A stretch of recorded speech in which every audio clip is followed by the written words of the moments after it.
Thank you very much. It's a pleasure being here at this conference, especially in a not-so-cold January. I'm going to build on the previous two speakers, and in particular what Mari Pangestu set out. We've been collaborating, I don't know for how many decades, but more recently we've been collaborating through the New Climate Economy and a high-level group on sustainable recovery and growth that she co-chairs with Nick Stern and with Jela Pasarbasioglu from the IMF. But I'm particularly going to draw on the work of the Stern-Songwe group, of which I served as executive secretary. So I'll begin with skipping really the context, because Murray really laid it out very well, just to emphasize one point that, when we think about climate, we all think about the next decades, and particularly this decade, as very, very critical. I want to also emphasize that we have another crisis in the making, and that comes from the demographic transition. In the next 3 decades, we will add 2 billion people to this planet, all in the developing world, other than China. That's an opportunity, but if not invested in the way that Murray talked about, it will also be a great grave risk for them and for the planet. So we have to think about the 3 major overlapping challenges at this point in time. The deepest crisis that we have seen as far as the developing world is concerned in decades. Second, we are facing a setback in SDGs. We are likely to miss virtually all of the SDGs at the present trajectory. And third, of course, we have a climate and nature crisis. So when you take the 3 together, of course, it may seem overwhelming, but the flip side of it is there's also a great opportunity, because climate action is not just a cost, it actually is an opportunity to do things very differently.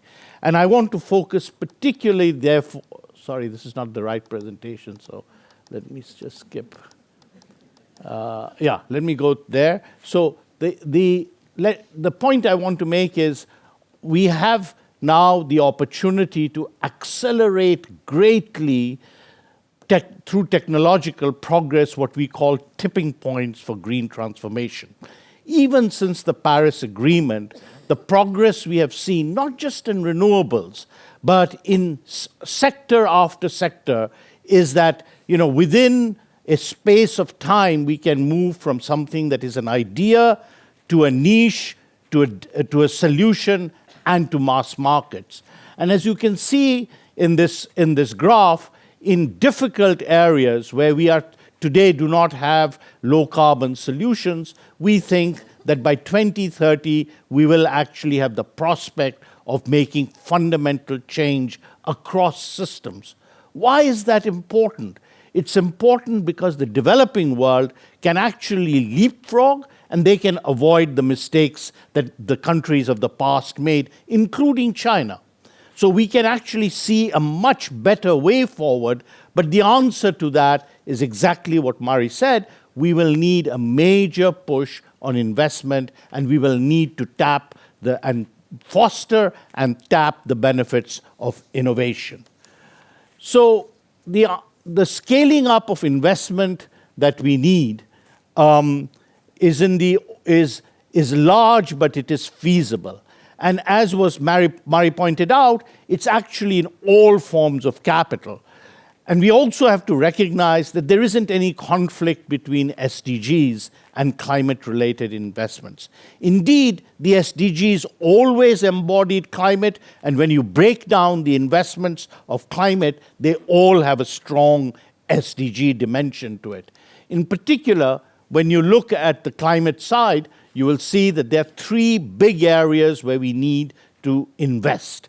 The first is energy transformation. Renewables, scaling up renewables everywhere in the world right now is a way to get out of the present energy crisis. It's the way to deliver energy to those who don't have it, as Wanjira pointed out this morning. And it's the only way for us to meet the climate goals. But it will require complementary investments in the grid. It will require investments on the demand side, including in transport systems, in buildings, in cities. So it's a totality of that energy transformation. But as you go through the areas, you realize this is not just climate, it's actually the core of development. Energy is the lifeblood of development, and as was pointed out, it's only with energy, in the very first session, it's only with energy access that we will get development, and it's only with clean energy that we will get development and climate. The second is climate change is here, it's having a major impact on the developing world, therefore we have to have better mechanisms to deal with loss and damage. At least the world began to recognize that at COP27, but we are very, very far from mobilizing and having the mechanisms to deliver the financing that is necessary. The faster we act on adaptation and resilience, the less there will be loss and damage. So you have to look at that as the second bucket. And third, we cannot forget about sustainable agriculture and natural capital. Sustainable agriculture is mitigation, it is adaptation, and it is development rolled into one, and it provides livelihoods for the poorest people on this planet. So focusing on sustainable agriculture, ensuring resilience in that, tapping the possibilities that come in terms of more sustainable practices is number one. But we also have to deal with the other dimensions of natural capital, degraded land, biodiversity, water, oceans. And we are doing a very lousy job of that. So again, that's the third bucket in which we have to focus very much in terms of spending. All of this investment is academic unless we find the ways to bring it to fruition. And what does that mean? It means having the policy and institutional foundations that Murray was talking about at the country level to translate ideas and possibilities into realized investment, into concrete pipelines of projects that can be actually financed. That's a challenge. It's also a challenge to mobilize the domestic resources that will go with it, but we have solutions. And in particular, in the poorer countries, this is not going to happen without significant efforts on capacity building. There are now proposals and actions to try and short-circuit this. Everybody talks today about country platforms, just energy transition programs, or JETPs as they are called, to accelerate energy transitions. But you could do that for adaptation and resilience. You could do it for nature. What is the idea? The idea is a country set forth its vision and its strategy. It sets forth its investment program. It commits to tackling the policy constraints that are holding those investment back. It invests in the capacity that is necessary to create pipelines of projects, and all stakeholders come together to support that in a coordinated way. We have seen the South Africa Just Energy Transition Program as the first in this direction. We see with it possibilities, but we also see with it some of the challenges of implementation. We also need to think then about finance, as Murray was saying, in a very, very different way. And there are two dimensions to this. One is it's extremely important at this juncture to deal with the challenges of debt, because that is we have to take more debt on, but debt is also a constraint at this point in time. Second, we have to unpack finance. We have to look at them in terms of their complementary strengths. We have to look at them in terms of what use requires what kind of finance. And we have to take a holistic approach to finance. We have to ensure that all finance is aligned with sustainability. And we have to see this very much more as as ecosystem rather than one source of finance at a time. So this rather complicated graph is worth spending a minute on. What it does is says finance for what? And the left side breaks down all the areas where we need financing. The right side, the one in orange, actually has the numbers that are the best numbers available, and a lot of analytical work gone into it, in terms of the range of finance investment and therefore finance that will be necessary. And then we map it to the kinds of finance that can support that kind of investment. At one end is private autonomous finance, meaning you get the investment right and the private finance will flow. A lot of areas, the second column, private finance will require risk mitigation and blended finance. A very, very important message for Norad. If you look at that second column, we will not get the private finance without significant support from the official sector for risk mitigation and in terms of reducing cost of capital. Third, the role of the multilateral development banks in that regard are central. I'll come back to that later.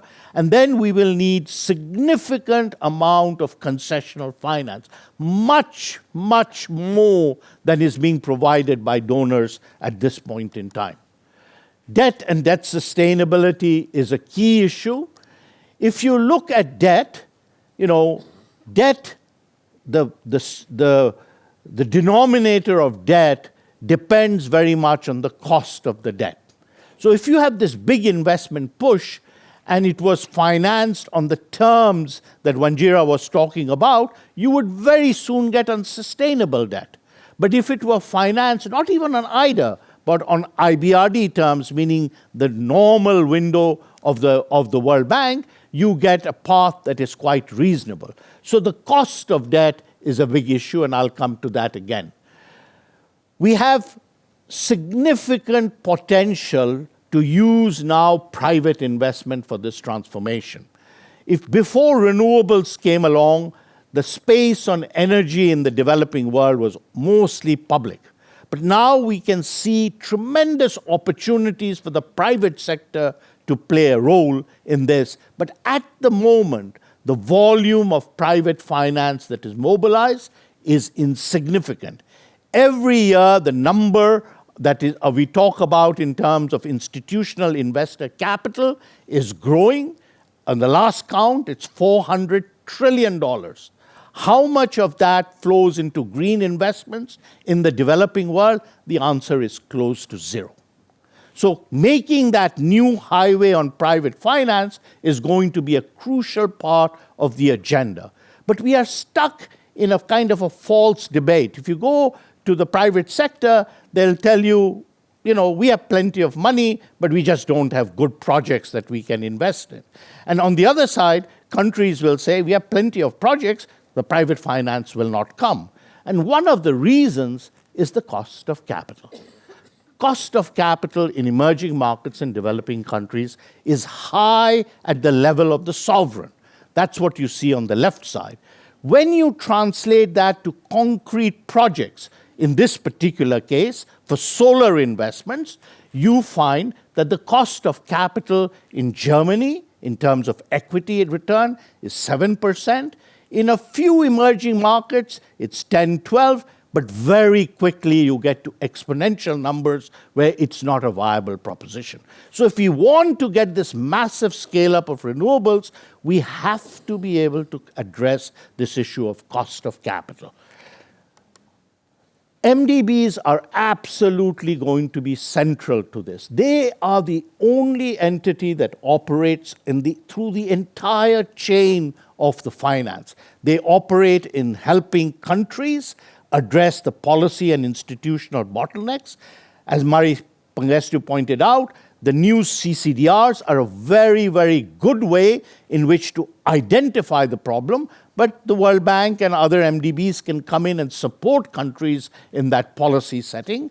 Second, they can help scale up the project preparation. The Global Infrastructure Facility, which works with all the multilateral development banks, does just that.